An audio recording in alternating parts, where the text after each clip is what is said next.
ಕರ್ನಾಟಕ ಕುರುಕ್ಷೇತ್ರ ಸಿಕ್ಕಾಪಟ್ಟೆ ಪಾಲಿಟಿಕ್ಸ್. ನಮಸ್ಕಾರ. ಸಂಪೂರ್ಣ ರಾಜಕೀಯ ಸುದ್ದಿಗಳ ಎಲೆಕ್ಷನ್ ಬುಲೆಟಿನ್ಗೆ ಸ್ವಾಗತ. ನಾನು ಶ್ವೇತಾ. ಈಗ ಹೆಡ್ಲೈನ್ಸ್. ಕೆಪಿಸಿಸಿ ಕಚೇರಿ ಇನ್ನೂ ರಣಾಂಗಣ. ನೂಕುನುಗ್ಗಲು ವೇಳೆ ಕಾಂಗ್ರೆಸ್ ಕಾರ್ಯಕರ್ತ ನಿಧನ. ಟಿಕೆಟ್ ಗದ್ದಲಕ್ಕೆ ಬಲಿಯಾಯಿತು ಪ್ರಾಣ. ಕಮಲದಲ್ಲಿ ಪೆವಿಲಿಯನ್ ಪೆರೇಡ್. ಬಿಜೆಪಿಯಿಂದ 4 ಶಾಸಕರು ರಿಸೈನ್, 3 ಕೆಜೆಪಿಗೆ, 1 ಜೆಡಿಎಸ್ಗೆ ಜಾಯಿನ್.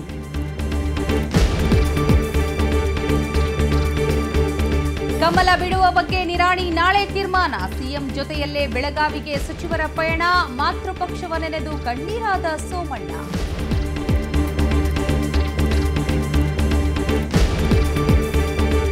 ಮತದಾರರ ಸೆಳೆಯಲು ಝಣಝಣ ಕಾಂಚಾಣ. ಗಡಿನಾಡಲ್ಲಿ ಸಿಕ್ಕಿಬಿತ್ತು 41 ಲಕ್ಷ ರೂಪಾಯಿ ಎಲೆಕ್ಷನ್ ಹಣ.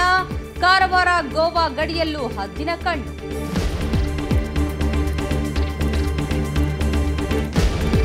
ಚಾಮರಾಜನಗರದಿಂದ ನಟಿ ರಕ್ಷಿತಾ ಸಮರ. ಬಿಎಸ್ಆರ್ನಿಂದಲೇ ಕಣಕ್ಕಿಳಿಯಲು ನಿರ್ಧಾರ.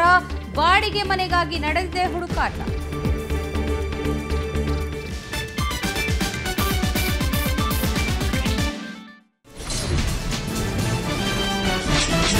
ಕರ್ನಾಟಕ ಕುರುಕ್ಷೇತ್ರ ಸಿಕ್ಕಾಪಟ್ಟೆ ಪಾಲಿಟಿಕ್ಸ್. ಏನೇ ಆಗಲಿ ಕಾಂಗ್ರೆಸ್ ಮುಖಂಡರು ಈ ಮಟ್ಟಿಗೆ ನಿಷ್ಕಾಳಜಿ ತೋರಬಾರದಿತ್ತು ಅನ್ಸುತ್ತೆ. ಕೆಪಿಸಿಸಿ ಕಚೇರಿ ಮುಂದೆ ಕಳೆದ 4-5 ದಿನಗಳಿಂದ ಪ್ರತಿಭಟನೆಗಳ ಸರಣಿ ನಡೀತಾನೆ ಇದೆ. ತಮ್ಮ ನಾಯಕರಿಗೆ ಟಿಕೆಟ್ ಕೊಡಬೇಕು ಅಂತ ವಿವಿಧ ಕ್ಷೇತ್ರಗಳ ಕಾರ್ಯಕರ್ತರು ಪ್ರತಿಭಟನೆ ನಡೆಸಿದ್ದು. ಇದನ್ನ ನಿರ್ಲಕ್ಷಿಸಿದ್ರಿಂದ ಇವತ್ತು ಒಬ್ಬ ಕಾರ್ಯಕರ್ತ ಜೀವ ಕಳೆದುಕೊಳ್ಳುವಂತಾಯಿತು.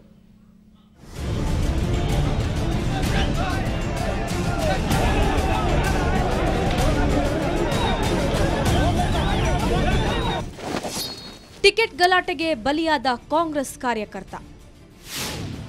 ಹೌದು, ಟಿಕೆಟ್ ಗಲಾಟೆಗೆ ಇವತ್ತು ಕಾಂಗ್ರೆಸ್ ಕಾರ್ಯಕರ್ತನೊಬ್ಬ ಇಹಲೋಕವನ್ನೇ ತ್ಯಜಿಸಿದ್ದಾನೆ. 1 ಅಲ್ಲ 2 ಅಲ್ಲ 3 ಅಲ್ಲ 4 ದಿನಗಳೇ ಆಯ್ತು. ಕೆಪಿಸಿಸಿ ಕಚೇರಿ ರಣಾಂಗಣವಾಗಿ ಬಿಟ್ಟಿದೆ. ದಿನ ಬೆಳಗಾದ್ರೆ ಸಾಕು ಪ್ರತಿಭಟನೆಯ ಕೂಗು ಕೇಳಿಬರ್ತಿದೆ. ಕಾಂಗ್ರೆಸ್ ಕಾರ್ಯಕರ್ತರನ್ನ ಹದ್ದುಬಸ್ತಿನಲ್ಲಿಡಲು ಖಾಕಿ ಪಡೆ ಸಿಕ್ಕಾಪಟ್ಟೆ ಕಸರತ್ತು ನಡೆಸುವಂತಾಗಿದೆ. ಇವತ್ತು ಕೂಡ ಹಾಗೆ ಆಗಿತ್ತು. ಹತೋಟಿಗೆ ಬಾರದ ಪರಿಸ್ಥಿತಿ ನಿಯಂತ್ರಿಸೋಕೆ ಪೊಲೀಸರು ಕೈಯಲ್ಲಿದ್ದ ಬೆತ್ತಕ್ಕೆ ಕೆಲಸ ಹಚ್ಚಿದ್ರು.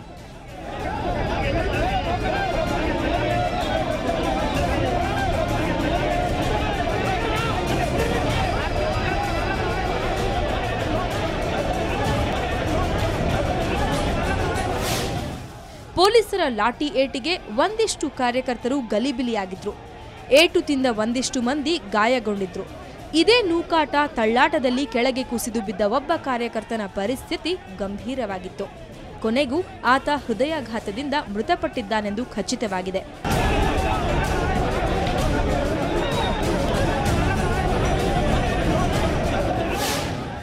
ಹೀಗೆ ಸಾವನ್ನಪ್ಪಿರೋದು ಮಹದೇವಪುರ ನಿವಾಸಿ ವೇಲು ಅಂತ ಗೊತ್ತಾಗಿದೆ. ಈತ ಮಹದೇವಪುರ ಕ್ಷೇತ್ರದ ಟಿಕೆಟ್ ಆಕಾಂಕ್ಷಿ ನಾಗೇಶ್ ನಲ್ಲೂರಹಳ್ಳಿ ಪರವಾಗಿ ಪ್ರತಿಭಟನೆಗೆ ಆಗಮಿಸಿದ್ದ. ಪ್ರತಿಭಟನೆ ವೇಳೆ ವೇಲು ಕುಸಿದು ಬೀಳುತ್ತಿದ್ದಂತೆ ನಗರದ ಮಹಾವೀರ್ ಜೈನ್ ಆಸ್ಪತ್ರೆಗೆ ದಾಖಲಿಸಲಾಗಿತ್ತು. ಆದರೆ ಚಿಕಿತ್ಸೆಗೆ ಸ್ಪಂದಿಸದೆ ವೇಲು ಮರಣ ಹೊಂದಿದ್ದ. ಸುದ್ದಿ ತಿಳಿದು ಆಸ್ಪತ್ರೆಗೆ ಆಗಮಿಸಿದ ವೇಲು ಸಂಬಂಧಿಗಳು ಹಾಗೂ ಸ್ನೇಹಿತರು ದಿಗ್ಭ್ರಾಂತರಾಗಿದ್ರು. ನಮ್ಗೆ ನಾಗೇಶ್ವರಿಗೆ ಸೀಟ್ ಬೇಕು ಅಂತ ಹೇಳ್ಬಿಟ್ಟು ನಾವು ಒತ್ತಾಯ ಮಾಡ್ತಾ ಇದ್ವಿ. ಒತ್ತಾಯ ಮಾಡೋ ಸಂದರ್ಭದಲ್ಲಿ ಪೊಲೀಸರು ಕ್ರೌಡ್ ಜಾಸ್ತಿ ಆಗಿದ್ದ ಕಾರಣದಿಂದ ಅವರು ಲಾಠಿ ಚಾರ್ಜ್ ಮಾಡಿದ್ರು. ಅವಾಗ ಜನ ಎಲ್ಲ ನಾವು ಅವ್ರ ಪಾಟ್ಗೆ ಅವ್ರು ಬಂದರು. ಅವಾಗ ವೇಲು ಅನ್ನೋರು ಕೂಡ ಬಂದವರು ಕೆಳಗೆ ಬಿದ್ದು ಅಲ್ಲಿ ಹೃದಯಾಘಾತ ಆಗಿ ತಿಳ್ಕೊಂಡವ್ರೆ. ಸುಮಾರು ಜನ ಏಟುಗಳು ಆಯಿತು. ವೇಲು ಮರಣದಿಂದ ಕಾಂಗ್ರೆಸ್ ಮುಖಂಡ ನಾಗೇಶ್ ನಲ್ಲೂರಹಳ್ಳಿ ಬೆಂಬಲಿಗರು ಕಂಗಾಲಾಗಿದ್ದಾರೆ. ಮಹದೇವಪುರ ಕ್ಷೇತ್ರದಿಂದ ಟಿಕೆಟ್ ನೀಡಲೇಬೇಕು, ಇಲ್ಲದಿದ್ರೆ ವೇಲು ಶವ ಸಂಸ್ಕಾರ ಮಾಡುವುದಿಲ್ಲ ಅಂತ ಪಟ್ಟು ಹಿಡಿದಿದ್ರು.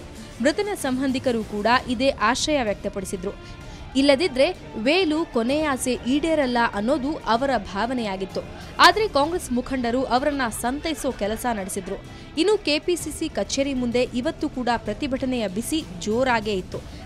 ದಾಸರಹಳ್ಳಿ ಕ್ಷೇತ್ರದ ಟಿಕೆಟ್ ಬಿಎಲ್ ಶಂಕರ್ ಪಾಲಾಗುತ್ತೆ ಅಂತ ವಾಸನೆ ಬಡಿದಿರೋ ಹಿನ್ನೆಲೆಯಲ್ಲಿ ಕೆಪಿಸಿಸಿ ಸದಸ್ಯ ಕೆಸಿ ಅಶೋಕ್ ಬೆಂಬಲಿಗರು ಪ್ರತಿಭಟನೆ ನಡೆಸಿದ್ರು. ಅದೇ ರೀತಿ ಜಯನಗರದ ಕಾಂಗ್ರೆಸ್ ಕಾರ್ಯಕರ್ತರು ಕೂಡ ಆಕ್ರೋಶ ತೋಡ್ಕೊಂಡ್ರು. ಒಟ್ಟಾರೆ ಕೆಪಿಸಿಸಿ ಕಚೇರಿ ರಣಾಂಗಣವಾಗ್ತಿದ್ರು ನಾಯಕರು ಮಾತ್ರ ಮೌನ ಮುರಿಯುತ್ತಿಲ್ಲ. ಕಾರ್ಯಕರ್ತರನ್ನು ಸಂಭಾಳಿಸೋ ಜಾಣ್ಮೆಯನ್ನು ತೋರುತ್ತಿಲ್ಲ. ಅದರ ಪರಿಣಾಮವಾಗಿ ಇವತ್ತು ವೇಲು ಸಾವಿಗೀಡಾಗಿದ್ದು ದುರಂತವೇ ಸರಿ. ಇನ್ನಾದರೂ ಕಾಂಗ್ರೆಸ್ ಮುಖಂಡರು ಎಚ್ಚೆತ್ತುಕೊಳ್ಬೇಕಷ್ಟೇ. ಬ್ಯೂರೋ ರಿಪೋರ್ಟ್, ಸುವರ್ಣ ನ್ಯೂಸ್.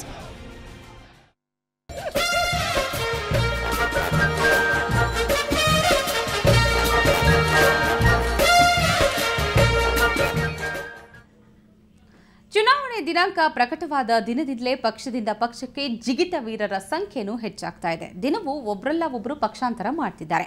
ಇವತ್ತು ಯಾರು ಯಾವ ಪಕ್ಷದಿಂದ ಯಾವ ಪಕ್ಷಕ್ಕೆ ಜಂಪ್ ಮಾಡಿದ್ರು ಬನ್ನಿ ನೋಡೋಣ. ಕಮಲದಲ್ಲಿ ಶುರುವಾಗಿದೆ ಪೆವಿಲಿಯನ್ ಪರೇಡ್. ತೆನೆ ಹೊರಲು ರೆಡಿಯಾದ ರಾಜುಗೌಡ.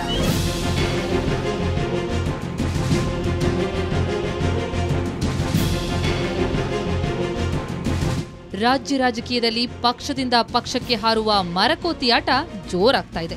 ಇವತ್ತು 4 ಶಾಸಕರು ಬಿಜೆಪಿಗೆ ಗುಡ್ ಬೈ ಹೇಳಿದ್ರು. ಕಾಂಗ್ರೆಸ್ ಬಾಗಿಲು ತಟ್ಟುತ್ತಿದ್ದ ಸುರಪುರ ಶಾಸಕ ರಾಜುಗೌಡ ಜೆಡಿಎಸ್ ಸೇರಲು ಸಿದ್ಧತೆ ನಡೆಸಿದ್ದಾರೆ.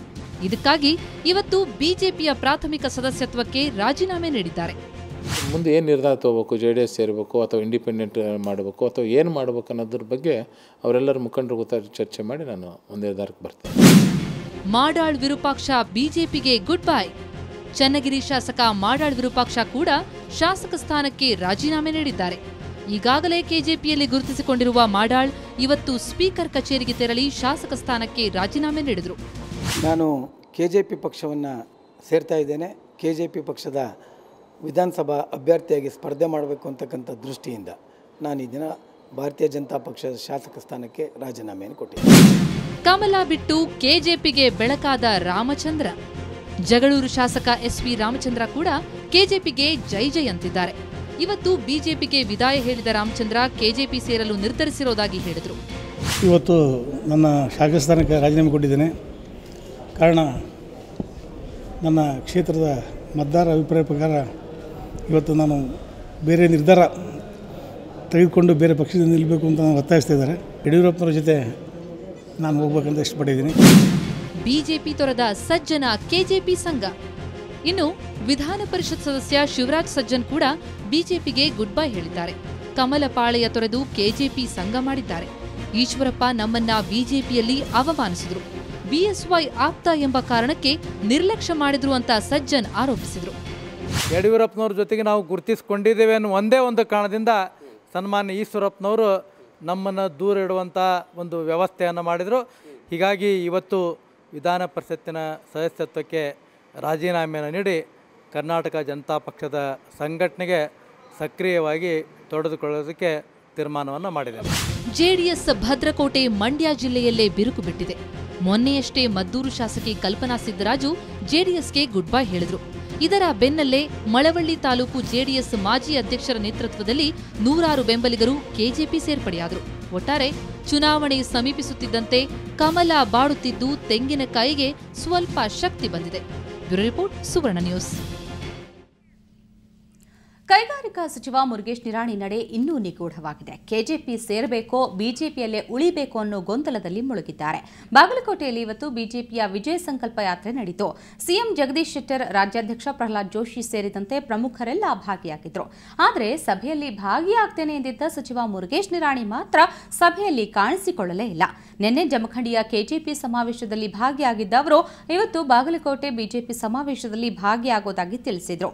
ಆದರೆ ಸಭೆ ಮುಗಿಯೋವರೆಗೂ ದೂರ ಇದ್ದ ನಿರಾಣಿ ಇದ್ದಕ್ಕಿದ್ದಂತೆ ಹೆಲಿಪ್ಯಾಡ್ನಲ್ಲಿ ಸಿಎಂ ಶೆಟ್ಟರ್ ಜೊತೆ ಪ್ರತ್ಯಕ್ಷವಾಗಿ ಗುಪ್ತ ಮಾತುಕತೆ ನಡೆಸಿದ್ರು. ಅಷ್ಟೇ ಅಲ್ಲ, ಸಿಎಂ ಶೆಟ್ಟರ್ ಜೊತೆ ಬೆಳಗಾವಿಗೆ ಪ್ರಯಾಣ ಬೆಳೆಸಿದ್ರು. ಬಳಿಕ ಮಾತನಾಡಿದ ನಿರಾಣಿ ನಾಳೆ ಅಂತಿಮ ನಿರ್ಧಾರ ಪ್ರಕಟಿಸೋದಾಗಿ ಹೇಳಿ ಅಡ್ಡಗೋಡೆ ಮೇಲೆ ದೀಪ ಇಟ್ರು.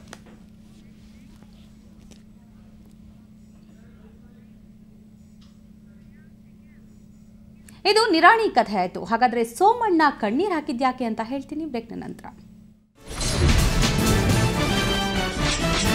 ಕರ್ನಾಟಕ ಕುರುಕ್ಷೇತ್ರ, ಸಿಕ್ಕಾಪಟ್ಟೆ ಪಾಲಿಟಿಕ್ಸ್.